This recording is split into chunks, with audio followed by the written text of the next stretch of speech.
Nous sommes en ligne avec Fanny Zimbler, notre reporter. Bonjour Fanny, vous êtes proche de la frontière israélo-libanaise. Que sait-on de ces dernières frappes israéliennes sur le sud Liban cet après-midi ?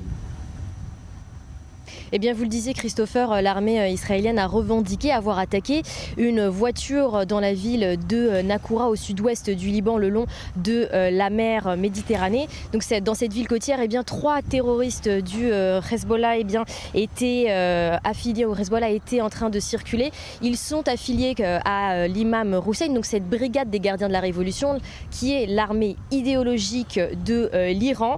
Parmi eux, eh bien, un terroriste était technicien en armement. Et ce qu'on peut dire également, c'est que selon Tsahal, eh bien, ils étaient impliqués dans des tirs de roquettes qui ont visé récemment le territoire israélien.